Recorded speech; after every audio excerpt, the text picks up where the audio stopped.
আচ্ছা, বিজ্ঞান পাঠের আসরে একটা ভূতের গল্প হলে কেমন হয়? সেই রকমই একটা গল্প আজ আমি উর্মি থেকে পড়ে শোনাবো। জল আর ভূত। লেখিকা হলেন মঞ্জুলা কবিরাজ। আমার দাদু রাজেন বিশ্বাস। দাদু হবার অনেক আগে কলেজের ডানপিটে ছেলেদের একজন ছিলেন। কলেজ ছিল বাড়ি থেকে বেশ দূরেই, পায়ে হেঁটেই যেতে হতো। একদিন কলেজে ছিল ফাংশন। বাড়ি ফিরতে বেশ রাত হয়ে গেল। সাথে ছিল অভিন্ন হৃদয় বন্ধু ব্রজেন। বাড়িতে সবাই চিন্তা করবে, তাই শর্টকাট রাস্তা ধরে সাহেব বাগানের মধ্যে দিয়ে দ্রুত চলল দুজনে। নামেই বাগান, ঝোপঝাড়, জঙ্গল আর ডোবাপানায় ভর্তি। ডোবাগুলো আশেপাশের গ্রামের লোকেদের ময়লা ফেলার জায়গা।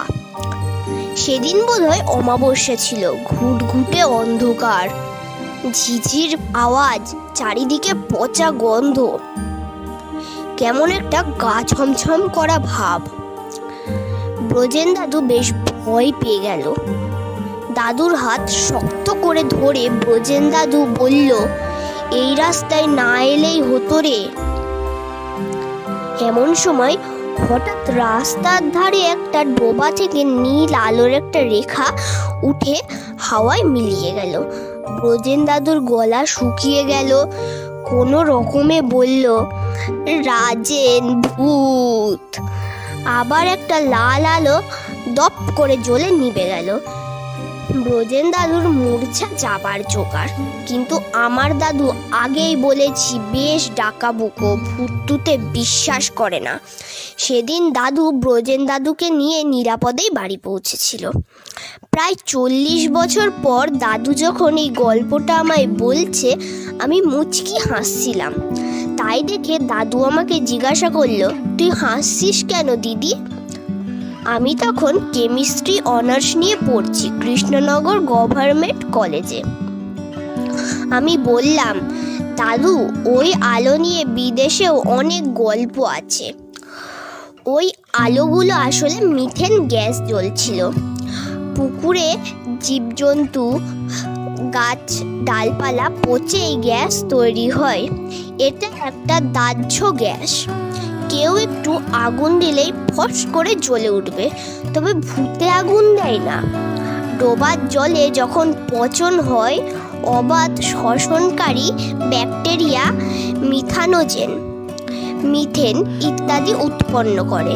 মিথেন ছাড়াও আরও নানা রকম গ্যাস তৈরি হয়, যেমন phosphine, phosphorus dihydride, hydrogen, hydrogen sulphide ইত্যাদি। ফসফরাস ডাইহাইড্রাইড বাতাসে আসলেই জ্বলে ওঠে আর মিথেন গ্যাসকেও জ্বালিয়ে দেয়। ফসফিনও জ্বলতে থাকে। যে কোনো পতিত জলাভূমিতে এটা একটা অত্যন্ত স্বাভাবিক ঘটনা। মিথেন গ্যাস অবশ্য জ্বলে গেলে ভালোই হয়, কারণ এই গ্যাস অবলোহিত রশ্মি শোষণ ও বিকিরণ করতে পারে।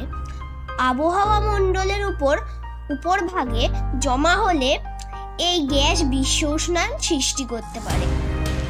জলাভূমিগুলোতে এখন যথেচ্ছ ভাবে বর্জ্য পদার্থ জমা হয়।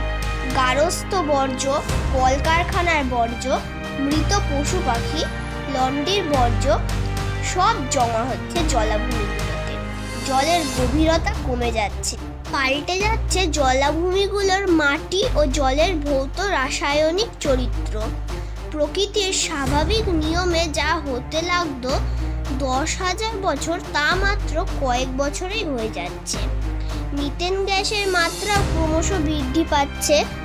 জলাভূমি আমাদের অনেক কিছুই দেয়। একে রক্ষা করা আমাদের সকলের দায়িত্ব। নমস্কার।